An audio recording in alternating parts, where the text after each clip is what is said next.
thank you all for coming. My name is Joe Leeson-Schatz. I am the Director of the Speech and Debate Program here at Binghamton. Tonight, we're having a debate on a very important issue affecting Broome County, which concerns the heroin epidemic that's facing this area. And both sides will present different ideas of how we could deal with the treatment for the people who live in our communities in order to help create a well-rounded informational debate where instead of having two sides argue at each other, help to inform the audience of the positions in its entirety and with depth and coherence. And in that regards, we have two experts in the field. We have John Barrett, who's the Executive Director of the Southern Tier AIDS Program and a supporter of safe injection sites for heroin users. And we have Alan Wilmar, the Executive Director of New Horizons Alcohol and Chemical Dependency Treatment Center at United Health Services, and he opposes safe injection sites. And the purpose of this debate, again, is not for you to formulate this is definitively what should be done, but help to give you the basis of information so that way you can make your own decisions and understand how we can address people in our community. And with that, I'll turn it over to Rob Kilmer, who will serve as the moderator for tonight's debate. Thank you very much.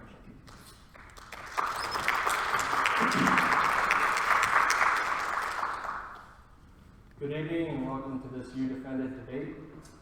As you heard, it is being co-sponsored by the Speech and Debate team at Binghamton University and Defend It, Inc.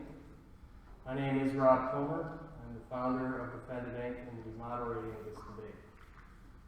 Last night we had an election. In January, a new president will be sworn in. And we'll begin the traditional process of issuing executive orders and prevailing upon Congress to transform his agenda of campaign promises into laws. Many issues will be on the table, some new, some revisited. Executive orders and laws have consequences. Those orders and laws must be based on provable facts. Americans should have a realistic understanding in advance of how their lives will actually be affected when ideas become the law of the land. Most importantly, Americans need to be able to agree on facts, even if they don't agree on the solutions.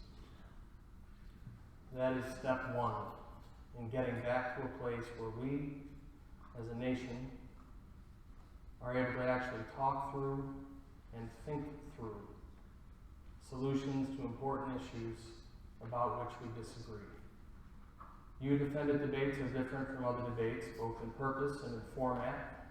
The purpose of a You Defend It debate is to take important and controversial, in some cases, many cases, divisive issues and break them down to their factual realities. Emotional arguments have no place here. By requiring debaters to fully defend their own positions rather than attacking their opponents, people who attend this debate or watch it via live stream will have actual facts to actually talk about when the debate ends, and will have a clear picture of how their lives will be affected if either debater's positions becomes reality. The format is simple here. There are only two rules. Each debater must directly answer the question, and each must do so without reference to the opposing debater or the opposing debater's positions. In other words, each must put forth his own positions and defend them. Because the debater's positions are different, they will rarely be asked to respond to the same question. Instead, the questions and follow-up questions will be designed to provide the public with the facts that support the arguments. The debaters will have 3 minutes to respond to the initial question, and then I will ask as many follow-up questions as I think are necessary to provide relevant information to the public. Tonight's issue is treatment for heroin addiction. Within that issue, we will be spending significant time on the issue of safe injection sites. The City of Ithaca has applied to the New York State Department of Health for a permit to open a safe injection site there. There are now approximately 100 safe injection sites operating in 9 countries around the world. The first North American supervised injection site opened in Vancouver, British Columbia in 2003. Heroin overdose is the #1 non-natural cause of death in Broome County. By any realistic measure, it is an epidemic. Out of respect for and in deference to the people who have such an enormous stake in the outcome, the audience would be asked to remain completely quiet throughout. As difficult as it might be, we owe it to ourselves for one night to conduct a debate that is accountable but civil.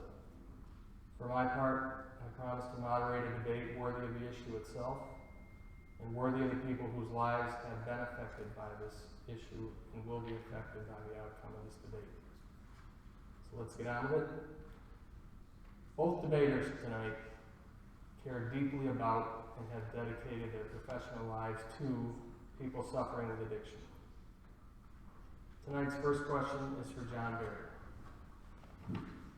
You are one of the primary supporters of the safe injection site for which the city of Ithaca has applied for a permit. What is a safe injection site? Well, I think to understand, we need to have some background about how we deal with drug use. And generally people talk about the four pillars: law enforcement, treatment, prevention, and harm reduction.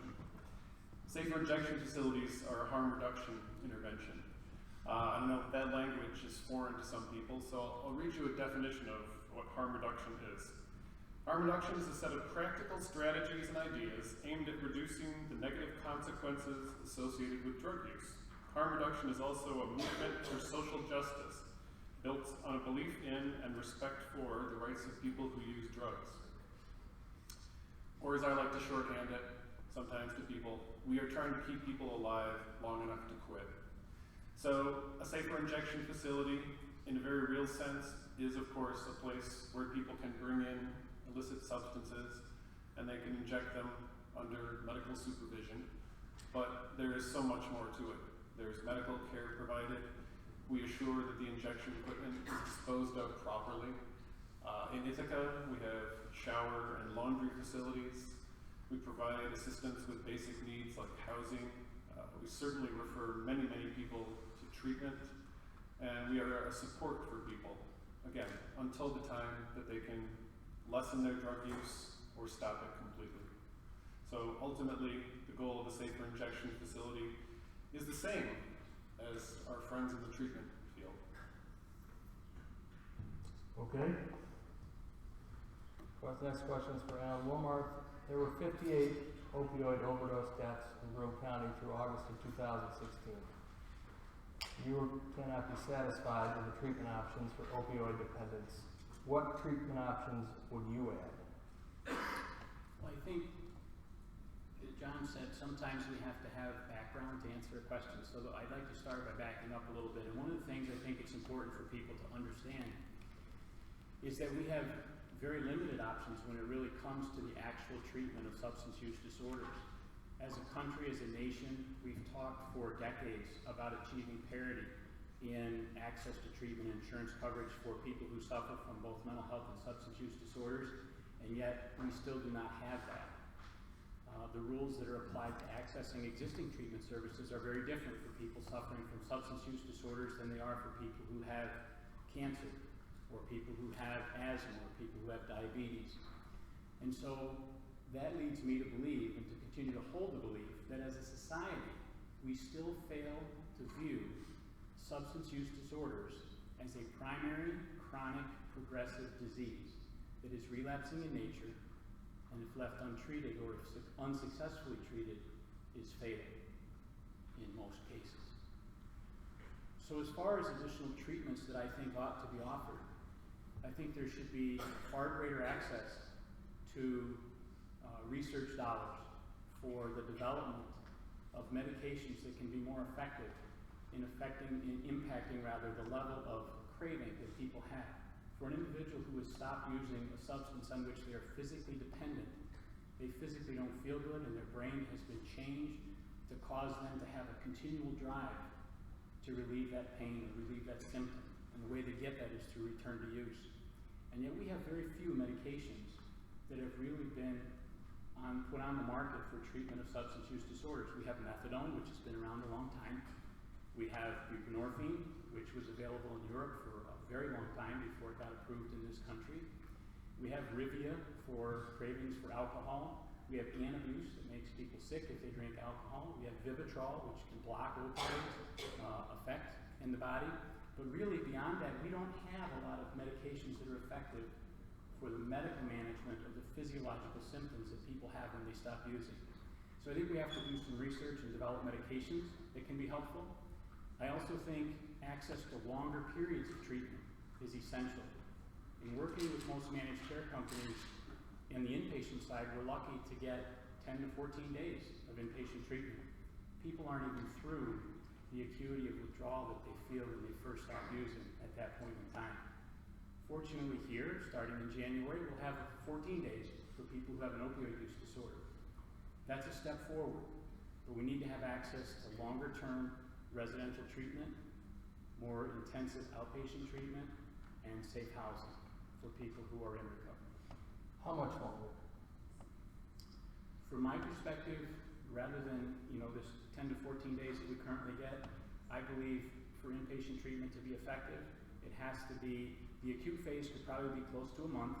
Beyond that, I think acute residential treatment, such as something like the KU Addiction Recovery Services, which is also in Ithaca, that 6 months to 7 month period of more intensive inpatient or residential supported treatment is essential.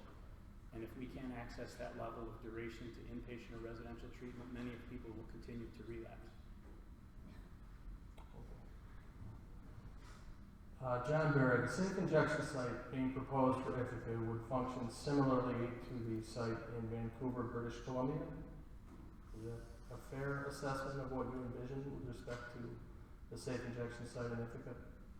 We'll have medical staff on site, and I think Vancouver does, but I think their medical staffing is RN level. We plan to have a doctor present as well.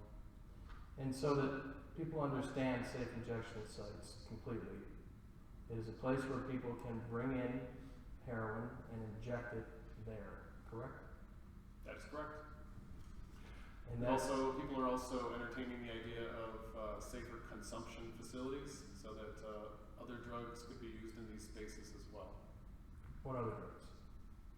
They're talking about across the board. They're talking about people being able to smoke, snort, all the ways that people ingest drugs. And with respect to Ithaca, it's my understanding that the police department is not necessarily on board. And that would be a distinction between the Vancouver facility and Ithaca. And if that's the case, then how do you prevent the situation where people are arrested walking in or out of a safe injection site if you don't have the police department or the district attorney's office 100% on board? I mean, to my understanding, in Vancouver, the police literally refer people to the safe injection site. They do. It's something that we are continuing to work on. We tell you that the police chief in Ithaca went with us when we traveled to Vancouver and kind of absorbed some of the policing the way that they were doing it in Vancouver. He was not and is not yet on board with the idea of safer injection facilities, but his objection is that people are using illicit drugs and you're still, he feels, you're still kind of allowing that illegal trade to happen. The interesting part was we also visited the Crosstown Clinic in Vancouver, which is a different kind of program. Alan and I were talking about this prior to the debate. They have a pharmacy on site. They give people pharmaceutical grade heroin, and they come in 2 to 3 times a day and inject under medical supervision. Now, interestingly enough, the chief liked that program. And again, that probably fits in well with the law enforcement head because there's a lot more control over what goes on. But I see his point. You don't have illegal drug trafficking going on, and you're actually pulling people out of the lifestyle portions of heroin use, which frankly is where most of the problems exist. But is it feasible at this point in Ithaca, unless and until you have the police chief on board or the police department, to open a safe injection site? We're working very closely with both the DA and the police chief, and I think that it probably was feasible in the short term prior to last night. What happened last night? We had a major election, and I think we have a federal government whose stance on how to deal with drug use will change substantially. And in my estimation, probably not for the better.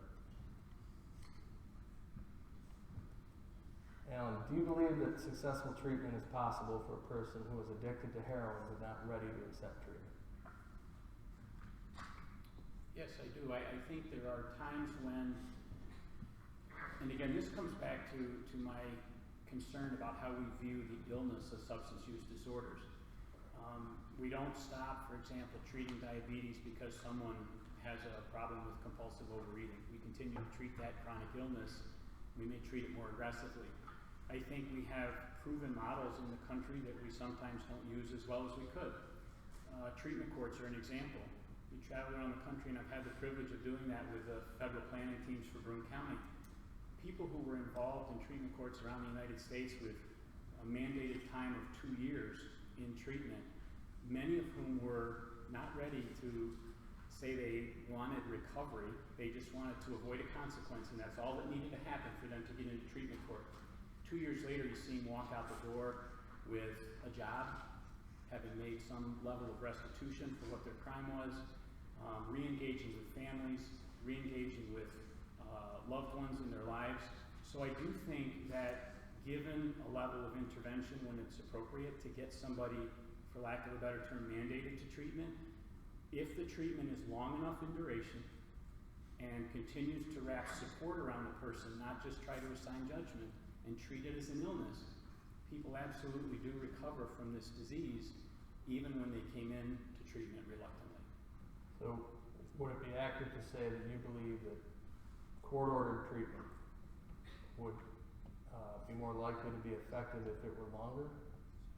Oh, absolutely. I mean, we've seen cases, for example, where a judge will say, you need to go and get an evaluation and comply with treatment.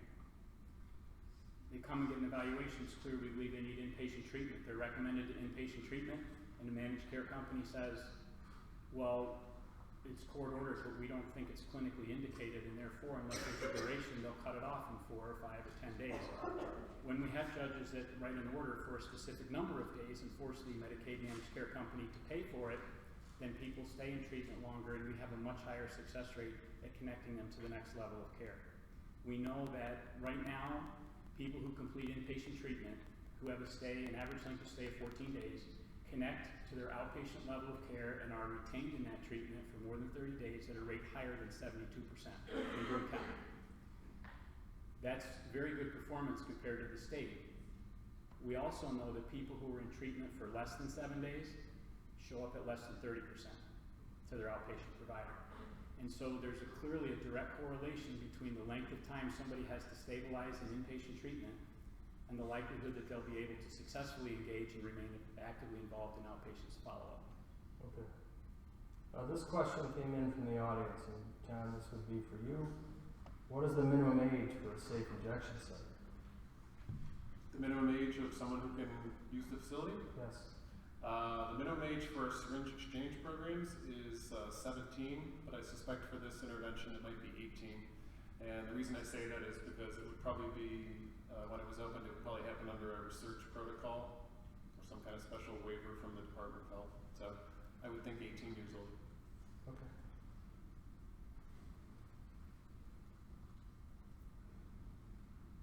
Ellen, I have a question for you, and this is something that you and I had talked about previously.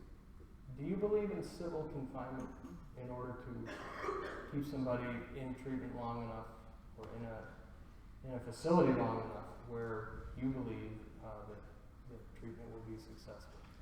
I know that it's an unpopular position in many environments, but yes, I do, and I'll tell you why.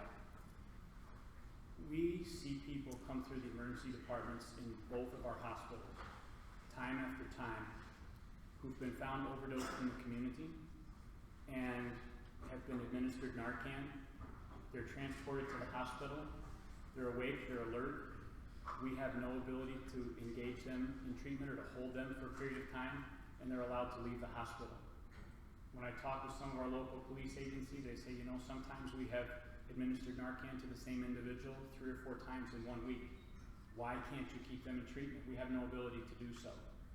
The recent change in the law It's called a 22.09 law, which allows a law enforcement person to bring someone to the hospital if they're incapacitated by a substance in the state of New York. We are obligated as a hospital to release that person as soon as they are no longer incapacitated. The law now states we can hold someone for up to 72 hours. The condition of that law is they still have to be incapacitated. And that's a stretch, because they're not incapacitated. They're well-oriented, they're alert, they're oriented, they can function. And so we have to let them go. My concern is that this serial overdose and administration of Narcan can lead to, if a person is overdosed too long, hypoxic brain injuries, permanent damage to the person's health. And if we have someone, and I'm not saying it should be everybody, but if we have a certain threshold that's established where someone is really demonstrating that they are so out of control with this illness and they are knocking at death's door every day, that the ability to hold them for a period of time and try to perform a more thorough assessment of a couple things. One is, can we help them get to treatment? Two is, do we have an individual who's actively trying to commit suicide without writing a suicide note? And most literature that you will review relative to the overdose rates on opioids state that most are listed as an accidental overdose, but we really don't know that. We don't know how many people are so burdened by this illness and so overwhelmed by the struggle they face every day to try to overcome it, that they finally just say, you know what, this bag may be it, and it's okay with me if I die. And some may be intentionally using the substances to that level. My concern is that if we don't try somehow to create an intervention that helps that person at least have the opportunity to access treatment in a more thoughtful way, we may lose more people. How long would you propose that people be, or that there be, what would the law say, I guess, is the best way for me to put it? How long could somebody be confined? You know, be out of limit? Sure, it's an interesting question. If I look right now at the way the mental health law is, the mental hygiene law, if we think someone is a danger to themselves or others because of a psychiatric illness or because of suicidal ideation, we have two physicians examine them and say, I think this person poses a danger to themselves. They can be held for up to 60 days. They can be discharged anytime in the interim if they demonstrate that they're stable or healthy. I certainly wouldn't think it should be longer than that.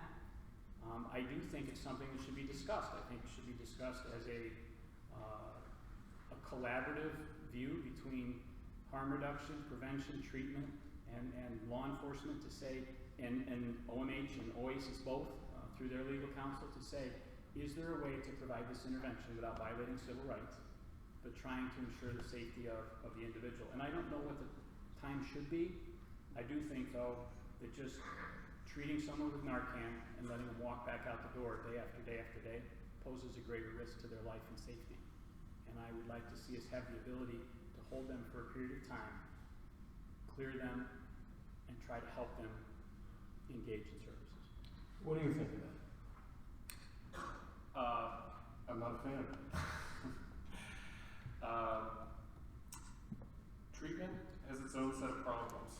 So even if you get somebody clear-headed enough to admit that they need that, 79% of the people that come into our syringe exchange programs have already been through treatment, sometimes multiple courses of treatment. And what kind of treatment are you talking about? Are you talking about medication-assisted treatment? Are we talking about white-knuckling it through abstinence-based treatment? Are we talking about 12-step treatment? Why are we even offering 12-step treatment? Here's another question for you. 77 years later, why are we even offering that to people? It's free of charge. Why are insurance companies and taxpayers paying for that? So, no, I'm not a fan of retaining people against their will. A lot of the people that... Is that because you believe it wouldn't work, or is that because you believe there's a fundamental civil right at issue there? Both. And you do believe there's a civil rights issue there? Yes, absolutely. And that is a clear distinction between the way both of you see that. When you said that people have already been through treatment, how long have they? I mean, do you track the length of treatment they've had? We haven't gotten into that level of assessment with people, but programs are anonymous, but we do a short intake with people, and we do ask them questions about if they've been through treatment. And again, right around 79 or 80% of folks have gone through at least one course, sometimes multiple.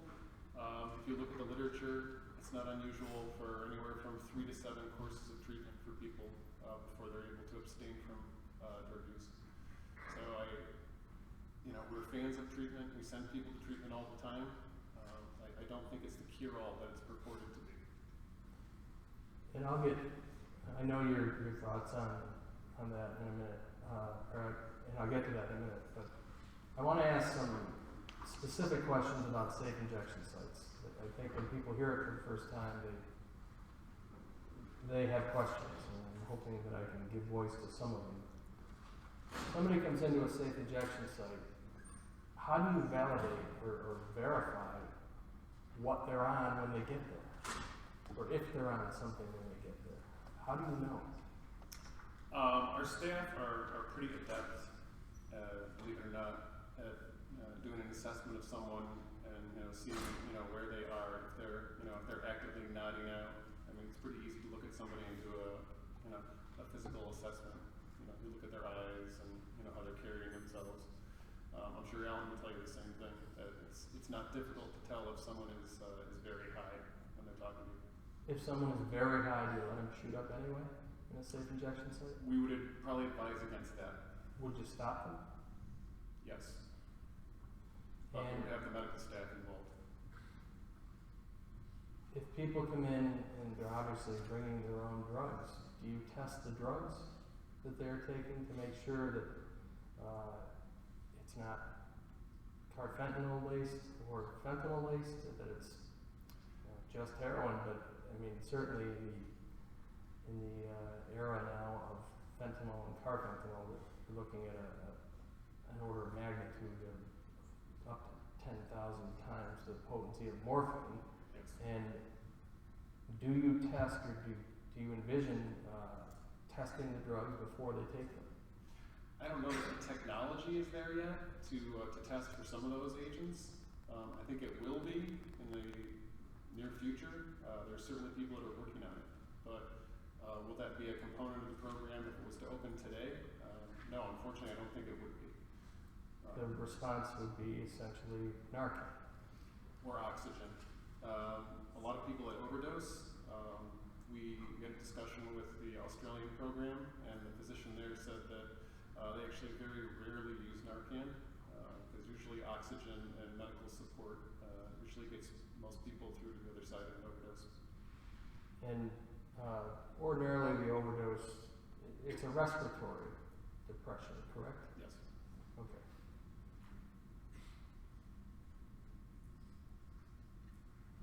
And this is another question that came in from the audience, and actually this would be for you, John. Would there be a mandatory limit of consumption at a safe injection site? I mean, how much is somebody going to be permitted to inject in your presence? Well, there's an intake process, and you would talk to the person about how much they customarily use. And again, when we were in Vancouver, the staff addressed that issue with us. They said, we keep track of people. There's 600 or 700 people through here injecting daily, but they get to know folks pretty well, and they keep an eye on that. But is there going to be a chart that says this person shoots 5 bags a day? No. Yeah, just one last follow-up on that. I don't think people are aware, I certainly wasn't until I started researching this, the loss of tolerance over a short period of time. I mean, if you could explain how that works and then address whether or not, say you have a safe injection site, you haven't seen somebody who was there regularly, you haven't seen them in 3 days. You know that that person's tolerance has dropped significantly. Is there any correlation, or do you envision any correlation between what you believe that person is capable of handling and how much they're allowed to take? Well, again, when we were visiting Vancouver, these And are all... if you could explain the tolerance and how that works once somebody stops. I'm not sure people are aware of that. Sure. I certainly was not. Sure. If you stop using heroin, your tolerance of the amount of drug that your body can handle can go down very rapidly, actually in a matter of days. This is why a lot of times you'll see people who have been in jail or something get into trouble when they get out of jail. They try to use the same amount they did before they went in, and that can lead to an overdose. So. Okay. Now, in the context of heroin addiction, do you define successful treatment as abstinence from all substances? No. We have a lot of different levels of care that we provide here in Broome County. And we have an abstinence-based track for people. We also have medication-assisted treatment that we provide both through a methadone clinic, which is a sort of federally supervised treatment program, and we also offer buprenorphine through our standard outpatient clinic licensed by OASAS.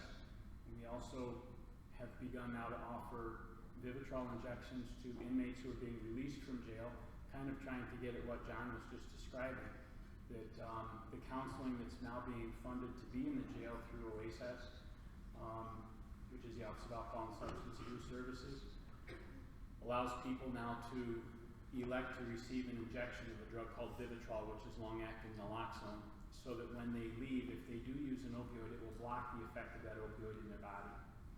And that lasts for about a month. And then one of our physicians sees them within a couple of days of release from jail. We connect them to structured outpatient services and continue to administer that medication. So in our methadone program, we know that when people walk in the door, they used heroin the day before or some opioid, or they may have used it that day. We evaluate them. We expect that they're going to continue to relapse for a period of time as they stabilize, and we work with them. I met with a patient just this week who's been with us for several years, and every few months, this person has a relapse, either on alcohol or marijuana or cocaine or some other substance, and we work with them to try to re-engage them in the treatment process and to try to restabilize them. But most of the people, not all, but most of the people that we have in methadone treatment will experience relapses throughout the course of the time that they're with us. So we don't see those as failures at all. We work to try to get those people re-engaged with treatment and re-engaged with services. We have similar structures. We do work toward abstinence from all those other drugs, but it's not an expectation when they walk in the door. I think it's unrealistic to think that would happen. The same is true with buprenorphine. We work with people. There are some drugs that we're more concerned with than others. As an example, benzodiazepines. People who have a substance use disorder with opioids often have a benzodiazepine use disorder as well. And the combination of an opioid or an opioid agonist type of drug, methadone, heroin, any of those, and the benzodiazepine is particularly lethal. And so we are very, very cautious, and we talk with patients that we need releases to speak with physicians so that they don't get prescribed those classes of medications which can lead to very, very high risk of overdose. Let me ask about, follow up on one thing you said about being given Vivitrol as you're leaving jail. From what I've been able to see in the research preparing for this debate, there seems to be a massive need, and correct me if I'm wrong about that, you certainly know more about this than I do, but for people who enter jail and are in the midst of, well, in some cases it becomes an immediate forced detoxification, or people who are on Suboxone or on methadone, they no longer get it from the moment they go in. Is there any effort being made to address that? It's been an ongoing point of contention between, retention facilities or incarceration facilities and treatment facilities for decades. It's not a new situation here in Broome County or around New York State. There are some jails who provide medication for detox, but very few. Most don't. And again, I would go back to what I said in some of my opening remarks, which is we as a country do not view substance use disorders the way we do other disorders. If we arrest a diabetic and they go into jail, they're going to get their insulin tomorrow, and we're going to check their blood sugars. If a person comes into jail and is dependent on an opioid and starts to develop withdrawal, we should safely treat and manage that withdrawal as we would any other physiological illness, because at that point, that's what that is. And whether it's alcohol withdrawal or opioid withdrawal, Any of the ones that are going to require medications, those should be thoughtfully and carefully administered, and we should treat it as we would any other illness of a person who's incarcerated. What is the resistance? Under circumstances where you are, custody has more than one meaning. It's not just depriving somebody of their freedom, it's you are responsible for their well-being. Yep. And the well-being of the other inmates and the staff. What is the objection to medicating somebody who is in the midst of withdrawal, considering the nature of the withdrawal and how it can represent such a threat to everybody around them? I really think it falls into multiple categories. I honestly do. I think in some settings, it's purely a punitive measure. You know, you broke the law, you bought and sold drugs, you used drugs, you shoplifted, whatever you did, and now you're here. This is the consequence you're going to pay. You're going to go through withdrawal. That's part of the result of your decision. So in some cases, I think it's just a punitive mindset. In some situations, I think it's ignorance. I just think sometimes people don't understand the severity. Now, alcohol withdrawal is different. You can die from alcohol withdrawal. You can have grand mal seizures. You can have delirium tremens. You can physically die from it. And so you have a better chance with alcohol withdrawal of getting some treatment because it's potentially fatal. I think there's a widespread level of ignorance about the severity of symptomatology that is opioid withdrawal. I don't think people understand it. And I've had the privilege of talking to so many people who have gone through it. The pain, the intensity of it, the illness, the nausea, the vomiting, the restless legs, all of what is accompanied by that. I think there's an ignorance about it, and that is furthered by the fact that I'm sure there are people incarcerated who will act out in certain ways in order to try to avoid something. And I think people's mindset is this is a person who's acting out rather than this is a person in severe opioid withdrawal. So I think ignorance is a second factor. And then, and I don't know how much this one plays in, I do think that many of our jails, because they have a contracted medical service, that medical service is looking at cost. And they will do whatever they can to avoid spending money. And while generic buprenorphine is relatively inexpensive, does have to be prescribed by a doctor who has to go through a course and get their special DEA number and has to be able to prescribe that medication. And so there are costs associated for that contracted company. And how much that plays in, I don't know. I've not talked with the medical providers about it. But I do think that all three of those can play into it. Question for John Barry. Are people who shoot up at a safe injection site, as you envision it, required to stay on site for a certain period of time after they inject? There is what's referred to as a chill out room, or at least there was in Vancouver. And yeah, we certainly would have a facility for that. We have a wellness room. It's where the washer and dryer are. You know, there's games. We do some support groups there. People can use the shower facility if they want. There's snacks. There's coffee. So yeah, we would certainly encourage people to do that. Would you require them? No. I mean, are they safe to cross the street? The staff would assess that, just as they do at, again, all And the other facilities throughout the world. If the staff Where no one has ever overdosed. Well, that is true. And in Vancouver, which opened in 2003, Yes. There's not been a single 2 to 3 death. million individual injections during that time period. Not one single person has overdosed. Neither has anyone ever overdosed in any of the other facilities throughout the world.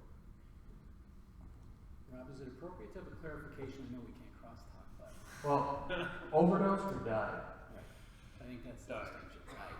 Yes. Yeah. I mean, I there's think certainly we been may- a Yeah, fair amount of Narcan people administered. overdose and are either given support or Narcan. Yeah. Was that the clarification? Yeah, I think in the Vancouver site, in the 4-year qualitative study that was done, there were over 1,000 overdoses that were potentially fatal that Yes. were intervened upon.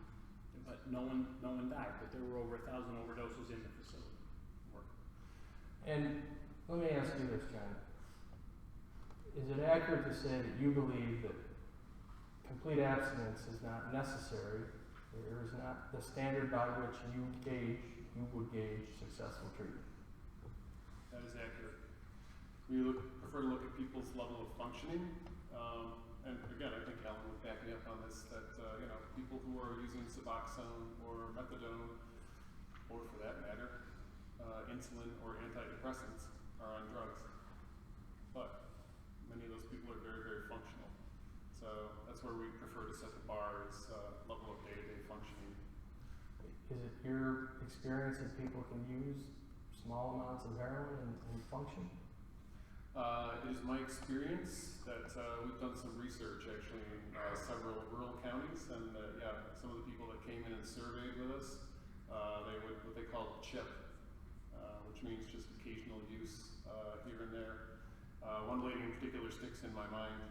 She talked about how she used a great deal when she was younger, but she sort of came out the other side of that, and I'll put that in quotes, recovered. And her line to me was, I'm on a very limited income. I pay my bills when I get paid, and if I have anything left over, I use a little. So yes, I believe that's possible. Okay.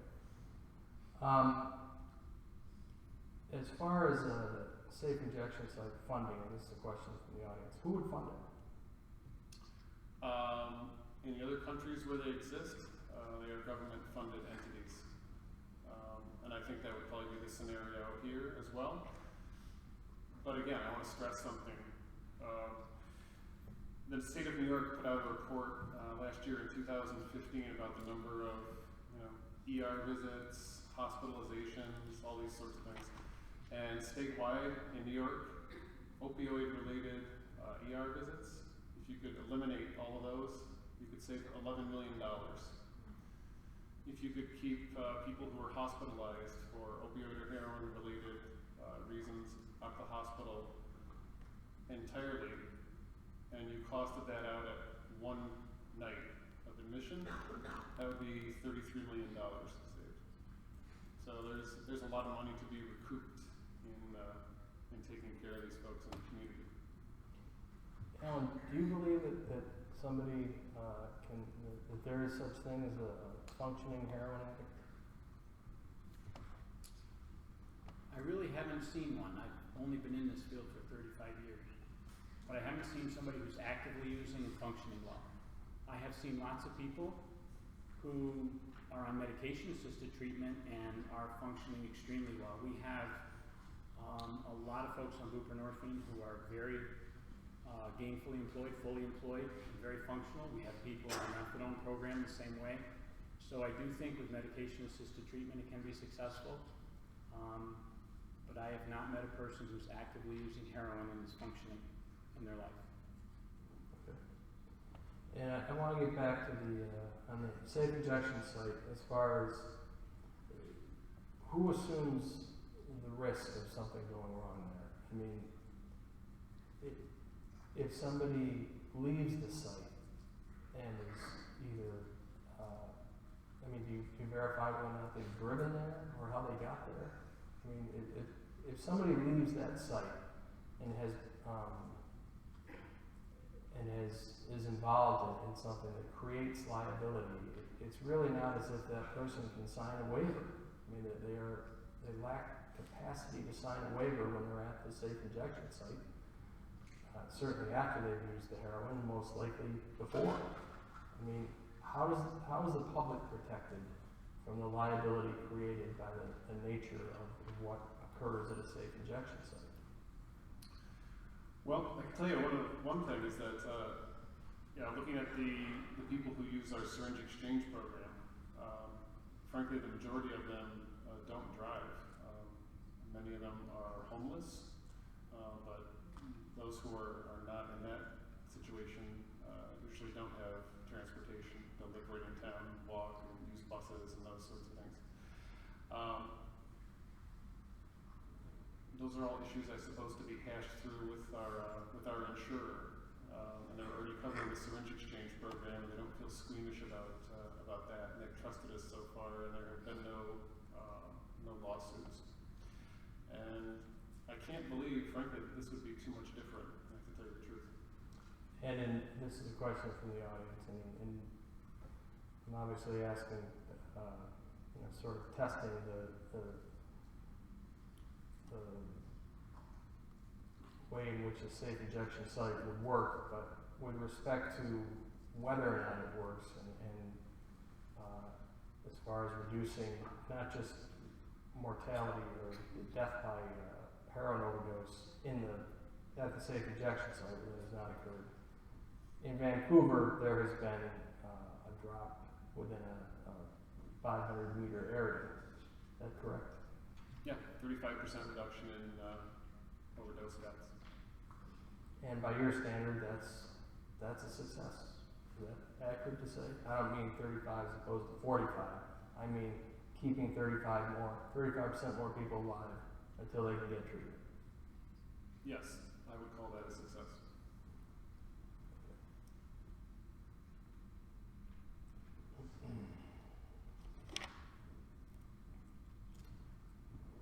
Alan, are you aware of any evidence that safe injection sites have resulted in an increase in heroin use? I want to make sure. No, in fact, I think most studies that have been done in safe injection sites across the world have not indicated that there's been any increase. I know there were a lot of public opinion concerns before the opening of a number of safe injection sites that heroin use would increase. I haven't seen a single study where that was borne out to be true. I do think that while the studies show that there was no increase in heroin use and no increase in property crimes, they also don't show any decrease in heroin use or decrease in property crimes. Part of my belief about that has been that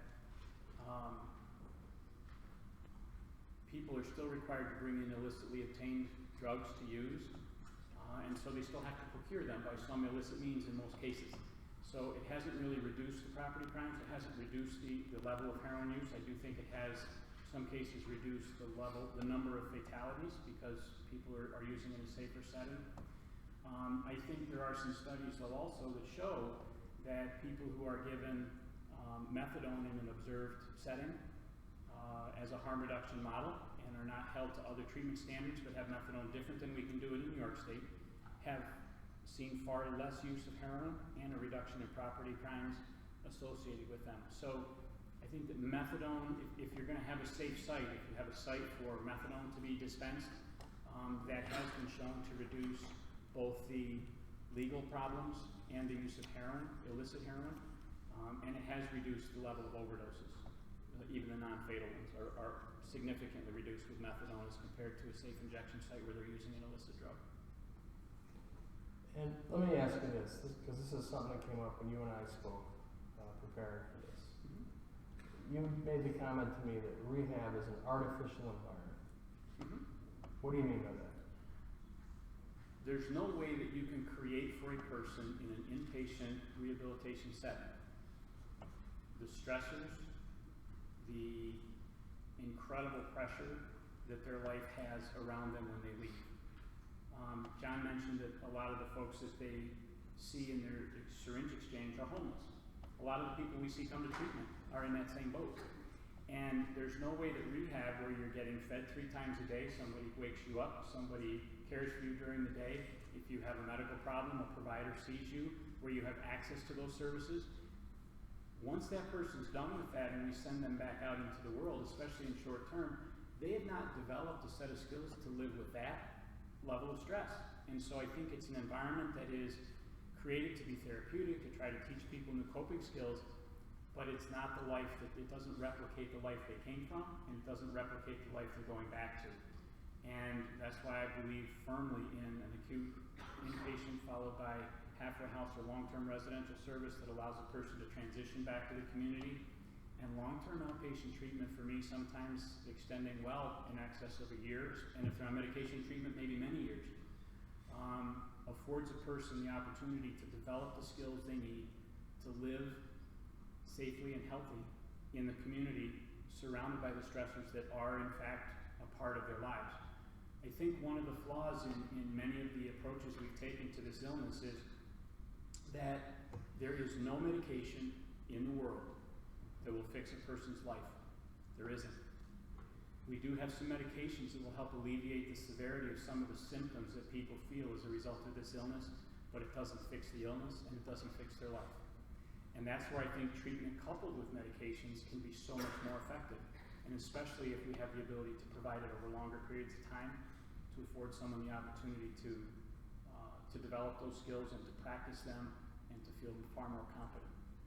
What type of area though should be, or what type of housing? When we talk about halfway house or something of that nature, the ones that I'm familiar with are some of the worst drug areas in the city of Binghamton that people are sent to after they've been taught about, avoiding people, places, and things.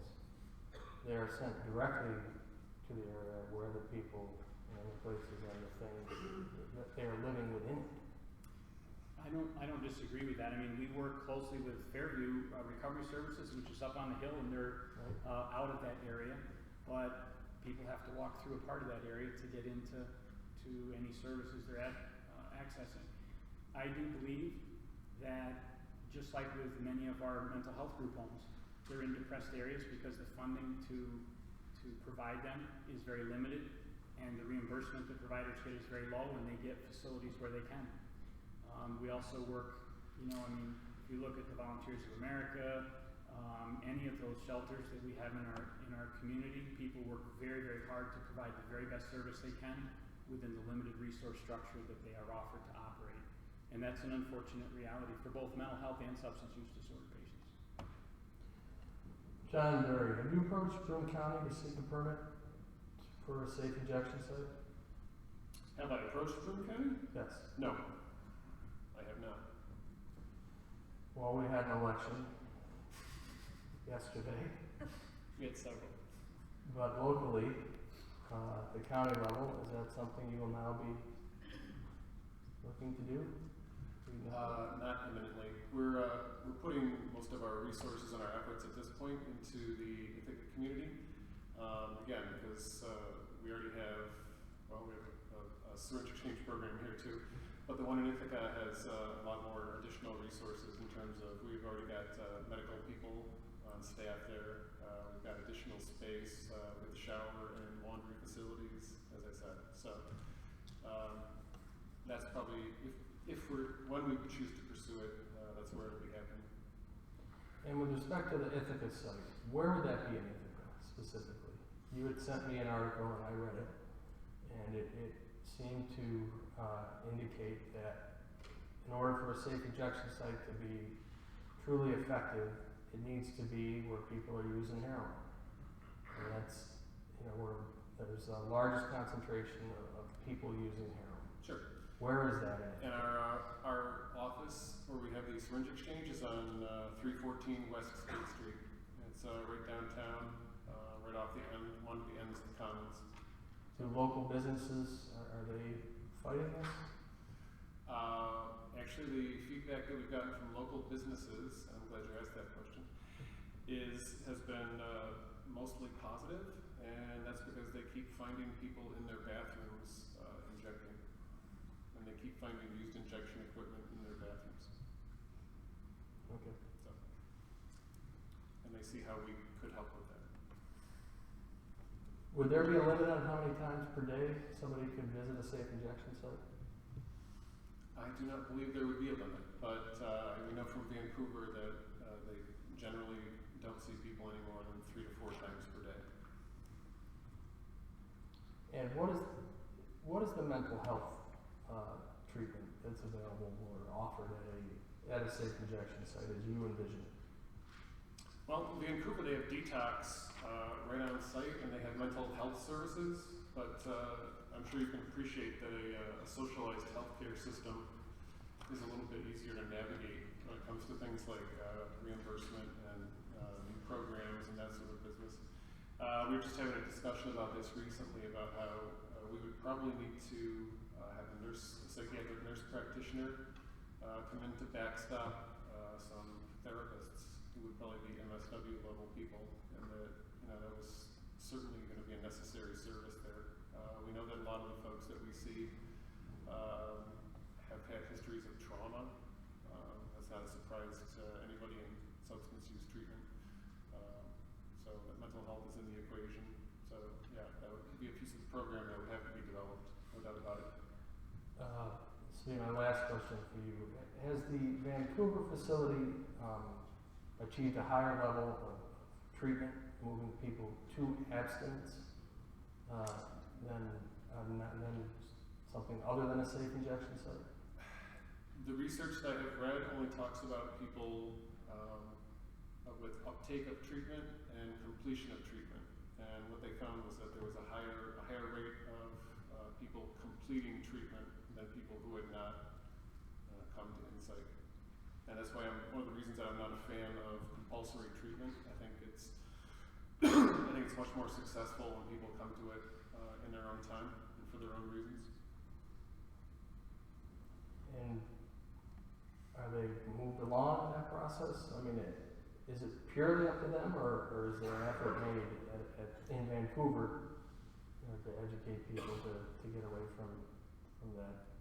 Just To like help them through that addiction, I guess. Just like at our syringe exchange programs, the question is always asked of people, is there anything else that you need? And that could be housing, it could be treatment, it could be, a bottle of water, it could be a shower, it could be doing your laundry. Is there anything else you need? Is today the day that I can refer you to treatment? And we have dedicated staff, again, who will get on the phone and get somebody into treatment.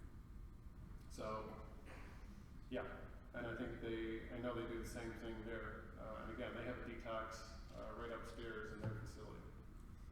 So it's as simple as walking up the stairs. Okay.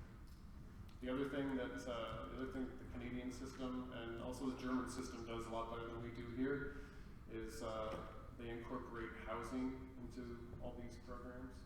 So again, if somebody is homeless and they come in to access the service, it's very easy to plug them right into housing. That's critical to somebody staying well, reducing or stopping drug use, attending to their mental health. And my last question for Alan, what role does fear of withdrawal play, unique to opioid users, as far as seeking treatment? Again, as I mentioned about when I was talking about what I perceive to be a level of ignorance that people may have in the criminal justice system about how severe that really is. Most people who suffer from an opioid use disorder have such a profound fear of what withdrawal is going to be that they will do anything they can in their power to avoid it. Most people that we see in medication-assisted treatment, as an example, are very clear about the fact that, if their supply is threatened, if there's no ability for them to find a way to avoid withdrawal, they will do anything within their power. I think fear is something that is, you talk about fear being a great motivator. People are terrified of what that withdrawal is going to be because of the experiences they've had with it. And the reality that the level of sickness that comes from that withdrawal is overwhelming. And it overtakes a person, and it's not something that lasts for a day. Opioid withdrawal is going to last 7 to 10 days in its acute state if it's left untreated. And if any of us is going to suffer incredibly beyond anything we've ever experienced with a common flu, most folks will tell you take the flu and multiply it by 100, the worst flu you've ever had. If you knew you had to go through that for 10 days, where you had the opportunity to stop it now, you'd probably want to stop it now. And that fear is overwhelming. It's paralyzing for people, and I think it's poorly understood. Okay. That is going to conclude this you defended debate on opposing treatment strategies for heroin addiction. Thank you.